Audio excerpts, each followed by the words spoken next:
Lotus reality and agro farming వారు premium farm land projects మన పొలం ఫేజ్ 1, 2 మరియు 3 కంప్లీట్ చేసుకొని మన పొలం phase 4 Wasar village at Narayana Khed లో ఆగస్టు 15 ఇండిపెండెన్స్ డే రోజు గ్రాండ్ లాంచ్ చేయడం జరుగుతోంది. లాంచింగ్ మరియు ఇండిపెండెన్స్ డే సందర్భంగా 5 గుంటాస్ ల్యాండ్ అవుట్ రేట్ లో బుక్ చేసుకున్న వారికి 1,50,000 రూపాయల డిస్కౌంట్ తో పాటు 2 గ్రాముల గోల్డ్ ఫ్రీగా ఇస్తున్నారు. పూర్తి వివరాలకు సంప్రదించండి. ప్రేక్షకులకు నమస్కారం. మహాలయ పక్షములు అంటే ఏమిటి అని చాలా మంది అడుగుతున్నారు.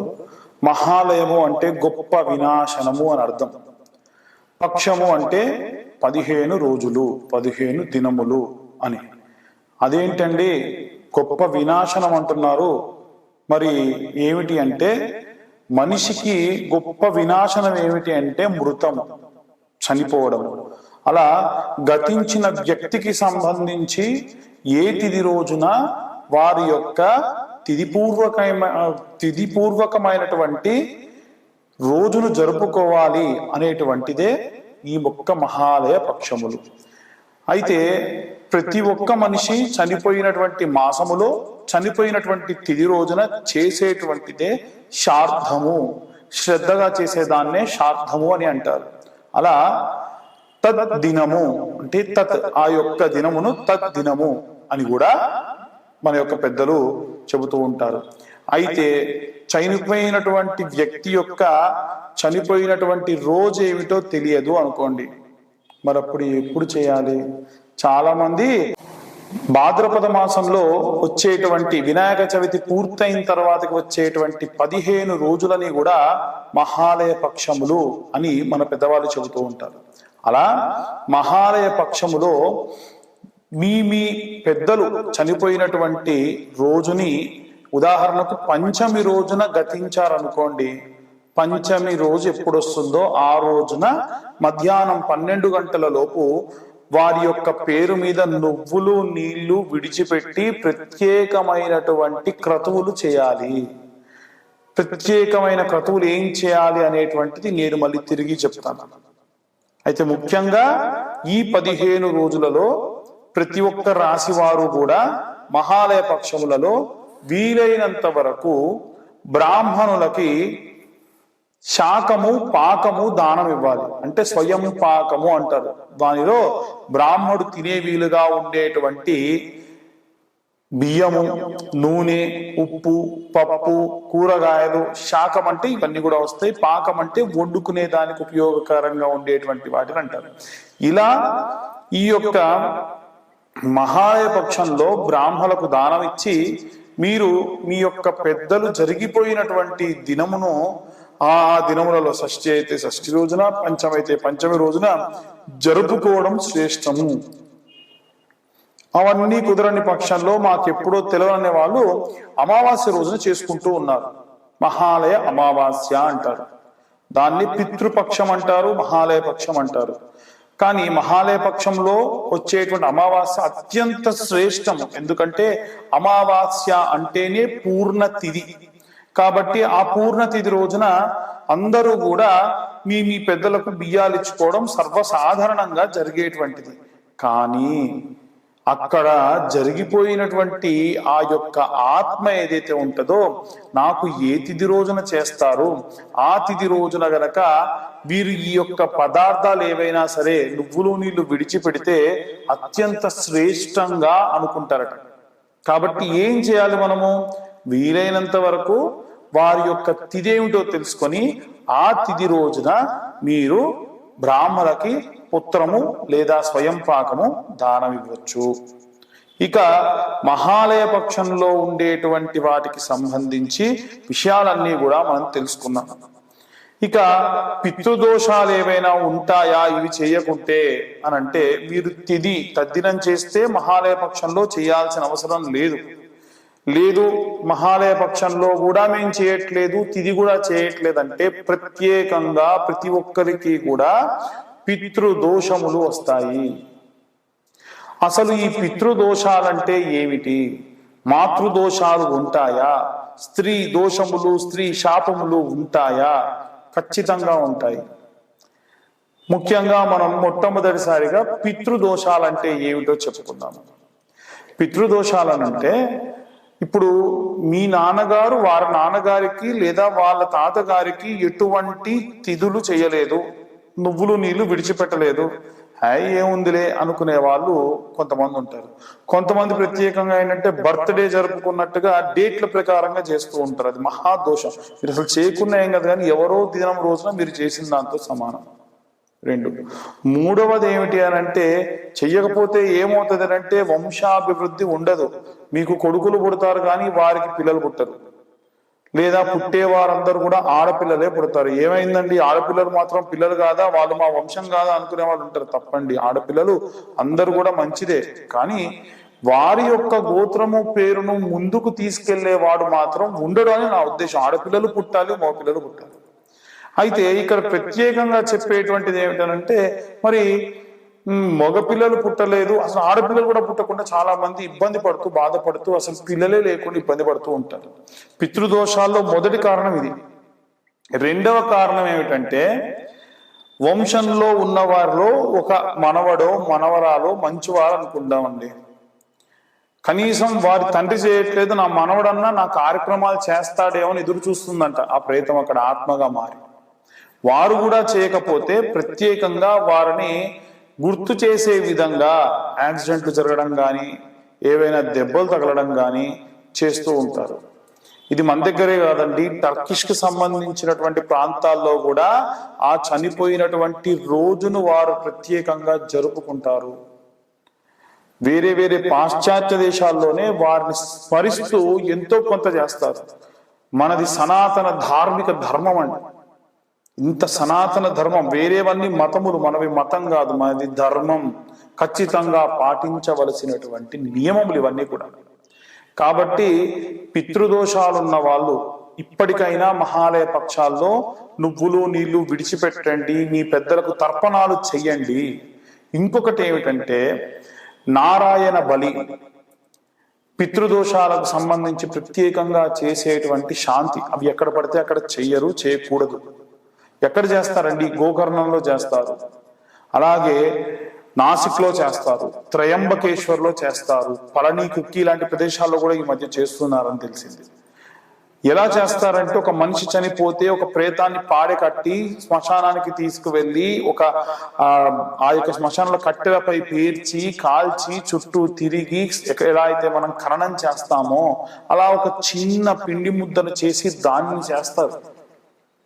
ఖచ్చితంగా ఇలా చేయించండి, అప్పుడే మీకు పిల్లలు లేని వాళ్ళకు పిల్లలు కలుగుతారు, వ్యాపార నష్టం వాళ్ళకి వ్యాపారాభివృద్ధి, ఎన్నో రకాలైనటువంటి జాతకాలు బాగున్నాయి, ధనము బాగుంది, అన్ని బాగుంది, మాకు ఎందుకు ఇలా జరుగుతుందో తెలియనటువంటి వారందరికీ కూడా ఇది ప్రత్యేకమైనటువంటి రెమెడీ.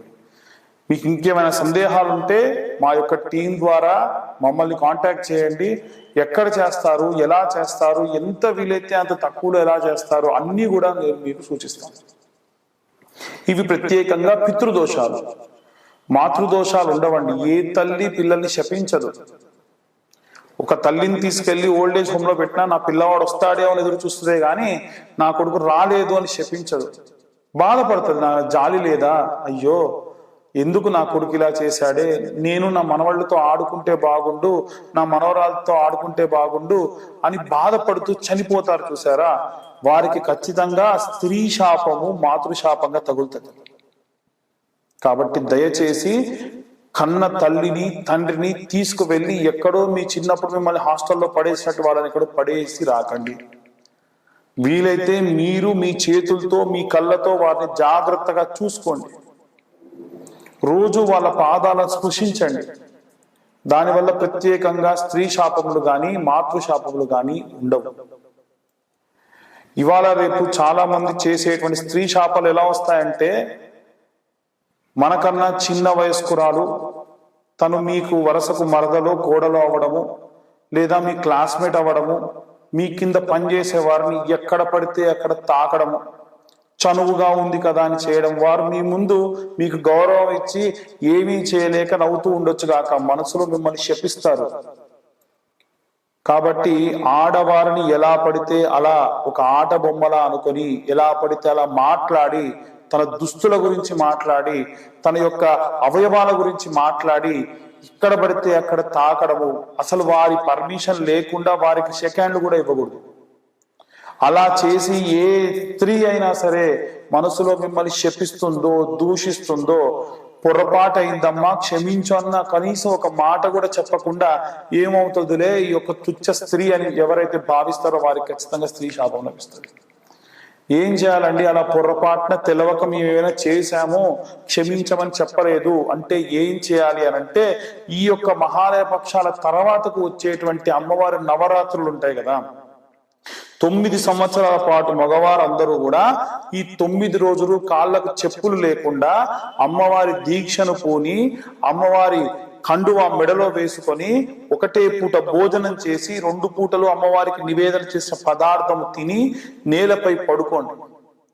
ఇలా చేస్తే మీరు పొరపాటున తెలవక చేసిన దోషములు అమ్మవారు తీసేస్తారు. ఇవి ప్రత్యేకంగా స్త్రీ శాపములుగా మనం అభివర్ణిస్తూ ఉండొచ్చు. ఇంకా ఉన్నాయి, నేను మీకు కొద్దిపాటి మాత్రమే చెప్పాను, దానికి రెమెడీ మాత్రమే చెప్పాను. ఇంకా ఎన్నో రకాలైనటువంటి స్త్రీ శాపాలు ఉంటాయి.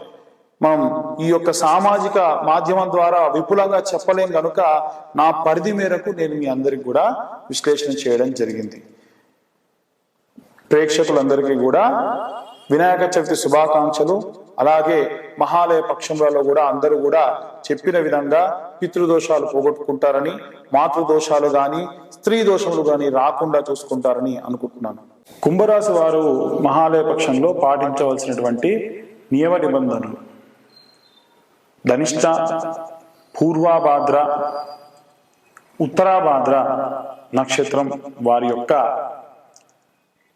ప్రతిఫలాలు, అలాగే వారు పాటించవలసినటువంటి నియమ నిబంధనలు మనము ఇప్పుడు తెలుసుకుందాం. ప్రత్యేకంగా ఈ యొక్క కుంభరాశి వారు పాటించవలసినటువంటి నియమ నిబంధనలు ఏమిటి అని అంటే, విశేషంగా వీరు ఈ యొక్క మహాలయ పక్షంలో అందరిలాగానే తిల తర్పణము చేయండి, బ్రాహ్మణులకు స్వయం పాకము దానం చేయండి, అలాగే బొబ్బెర్లను దానం చేయండి. వీలైతే బొబ్బెరలు, భార్యాభర్తలు కొట్టుకునే దానికి కూడా పితృదోషాలుంటే వచ్చేటువంటి దోషములు ఈ రాశి వారికి విశేషంగా వచ్చేటువంటి అవకాశం ఉంది కనుక వీలైతే బొబ్బెర్లను దానం చేయండి. ఈ యొక్క కుంభరాశి వారు, అందులో 3 రాశుల వారు కూడా, ధనిష్ట నక్షత్ర వారు కానీ, ఉత్తరాభాద్ర కానీ, పూర్వభాద్ర వారు కానీ, వీరు విశేషంగా ఈ 3 నక్షత్రాల వారు కూడా ఈ యొక్క రాశి వారు, కుంభరాశి వారు ఈ యొక్క దానములు చేయండి, విశేషమైన ప్రతిఫలాన్ని పొందండి. ఎలాంటి వస్త్రములు అంటే శ్వేత వస్త్రము, తెల్లటి వస్త్రానికి ఏదైనా అంచు ఉండాలి, ఖచ్చితంగా ఉన్న దాంట్లో పెట్టి బ్రాహ్మణులకు దానం చేయండి. అలాగే కాస్త నూకలు ఉంటాయి కదండి, నూకలు అంటే బియ్యం కాకుండా నూకలని నానబెట్టి వాటిని కుడితికి వాడుకోమని చెప్పి ఇవ్వండి, లేదా నూకలనే దానం చేయండి. వారి అవసరం బట్టి ఆ గోవులకు వాడుతూ ఉంటారు. అలాగే గోగ్రాసము కూడా పెట్టండి. ఇలాంటివన్నీ కూడా పాటించడం వల్ల విశేషమైనటువంటి ప్రతిఫలాలు దక్కుతాయి. అలాగే ఈ యొక్క రాశి వారందరూ కూడా మహాలక్ష్మీదేవి యొక్క మంత్రాన్ని పఠనం చేయండి. మహాదేవ్యే చ విద్మహే విష్ణుపత్ని చ ధీమహి తన్నో లక్ష్మీ ప్రచోదయాత్ అనేటువంటి మంత్రాన్ని పఠనం చేయండి. ఇంకా ఎలాంటి ప్రతిఫలాలు పొందవచ్చు, ఇంకేం చేయొచ్చు అంటే, ఈ యొక్క రాశి వారు దగ్గరలో ఉన్నటువంటి దుర్గాదేవి యొక్క ఆలయానికి, మహంకాళీ దేవి యొక్క ఆలయానికి, పెద్దమ్మ తల్లి ఆలయానికి, మహాలక్ష్మి ఆలయానికి, సరస్వతీ దేవి ఆలయానికి, దేవతలకు సంబంధించిన ఏ ఆలయమైనా కుంకుమార్చనలు జరిగితే మీ ఇంట్లో ఉన్న మీ భార్యతోని కుంకుమార్చన చేయించండి. విశేషమైనటువంటి ప్రతిఫలం దక్కుతుంది. లేదు ఇంట్లోనే వారు కుంకుమార్చన చేసుకుంటాను అంటే శుక్రవారం నాడు సాయంత్రం సమయంలో, అసుర సంధ్యా సమయము, గోధూలికా లగ్నము అంటారండి, ఇలాంటి అసుర సంధ్యా సమయంలో చిన్న గౌరమ్మని, పసుపుతో గౌరమ్మని తయారు చేసుకొని కుంకుమ తీసుకొని మీ దగ్గరలో యూట్యూబ్ కానీ, లేకుంటే ఫోన్ ఉంటే ఫోన్లో కానీ, పుస్తకం ఉంటే పుస్తకంలో కానీ దుర్గా కవచాన్ని శృణో దేవి ప్రవక్ష్యామి కవచం సర్వసిద్ధిదం పఠిత్వా పాఠయిత్వా చ నరో ముచ్యేత సంకటాత్ అజ్ఞాత్వా కవచం దేవి దుర్గా మంత్రం చ యో జపేత్ నచాప్నోతి ఫలం తస్యా పరం చ నరకం వ్రజేత్ అనేటువంటి మంత్రోచ్చారణతోని అమ్మవారి కుంకుమార్చన చేయండి. ఆ తర్వాత ఆ కుంకుమని రోజు తిలకధారణ చేయండి. ఎంతో విశేషమైనటువంటి ప్రతిఫలాన్ని పొందగలరు. ఇకపోతే మకర రాశి వారు కానీ ఈ యొక్క కుంభరాశి వారు కానీ లేదా ఇప్పుడు ఈ సంవత్సరము ఏలినాటి అర్ధాష్టమ అష్టమ శని దోషములున్న వారందరూ పాటించవలసినటువంటి ఒక రెమెడీ చెప్తున్నాను. వీలైతే మా ఛానల్ వాళ్ళని కూడా ఇంతవరకు సపరేట్గా ట్రిమ్ చేసి వేయమని చెప్తానండి. ఏమిటయ్యా అది అనంటే, మీ తల్లి కానీ బ్రతికి ఉంటే, మీ తల్లిగారు బ్రతికి ఉంటే వాళ్ళ యొక్క పాదములను ఒక బేసన్లో పెట్టి పుట్టమన్ను తీసుకువచ్చి వేసి ఆ కాళ్ళపైన మన్ను వేసి నీళ్లు పోసి పాద ప్రక్షాళన చేసి వాళ్ళ కాళ్ళు శుభ్రంగా కడిగి పక్కకు పెట్టి ఆ బేసన్లో ఉన్నటువంటి నీటి వరకు మాత్రము వంపి ఆ యొక్క మట్టి మొత్తాన్ని ఎండబెట్టి జల్లెడ పట్టి రోజు మట్టిని మీరు నుదురులో పెట్టుకోండి. లేదు ఆ మట్టి కొంచెం అంత తీసుకొని నెయ్యిలో కానీ లేకుంటే నీళ్ళలో కానీ గంధం వేసి కలిపి పెట్టుకొని దాంట్లో కుంకుమ పెట్టుకోండి. పుట్టమన్ను లేదు ఎర్రమన్ను ఉందండి చేయండి. బంకమన్ను అయితే బాగా బంకగా ఉంటే మీరు పొడి చేయడానికి కుదరదు. ఎర్రమట్టి లేదా పుట్టమన్ను శ్రేష్టం. ఈ రెండు కలిపినా ఇంకా శ్రేష్టం. మళ్ళీ చెబుతున్నాను, మీ తల్లిగారి పాదములు కడగాలి, మట్టి రాసి కడగాలి. ఆ మట్టిని మీరు వడబోసి ఎండబెట్టి జల్లెడ పట్టి ఆ మట్టిని మీరు రోజు కూడా తిలకంగా పెట్టుకోవాలి. గంధం కలిపినటువంటి పదార్థంగా పెట్టుకోవడం వల్ల ఏలినాటి అర్ధాష్టమ అష్టమ శని దోషాలున్న వాళ్ళందరికీ చెబుతున్నానండి, ఇది విశేషమైన ప్రతిఫలం. ఇంకా మట్టి మిగిలి ఉంటే తర్వాత కూడా వాడండి. మా తల్లిగారు లేరండి అనుకునే వారికి ఏం చేయలేమండి, ఇతరత్ర రెమెడీస్ చేసుకోవాల్సిందే. తల్లిదండ్రులు ఉన్నప్పుడే వారి యొక్క విలువ తెలుస్తుంది అనేటువంటి దానికి ఇది ఉదాహరణ. ఏలినాటి అర్ధాష్టమ అష్టమ శని దోషములు పోగొట్టేటువంటి మహామంత్రం ఏమిటి అంటే వారి పాద ధూళి అనమాట. అందుకే చిన్నప్పుడు కూడా స్నానం పోసినప్పుడు వాళ్ళ కాళ్ళ మీద నీళ్లు పోసుకొని ఆ మట్టిని తీసి మనకు బొట్టుగా పెట్టేవాళ్ళు. ఎందుకో తెలుసా అండి, గాలి ధూళి ఏమొచ్చినా తల్లి పాద రేణు వచ్చి తగిలిందంటే ఎదురుగా దోషం పోతుంది. అందుకని విశేషమైన ప్రతిఫలం తల్లి పాద ధూళికి ఉందట. ఇలా చేయండి అందరూ కూడా. విశేషంగా ఈ కుంభరాశి వారు అలాగే ఈ యొక్క మకర రాశి వారు ఈ యొక్క నియమాన్ని పాటించండి, విశేషమైన ప్రతిఫలాన్ని పొందండి. ఇది ఈ యొక్క రాశి వారికి చెప్పేటువంటి నియమ నిబంధనలు. స్వస్తి.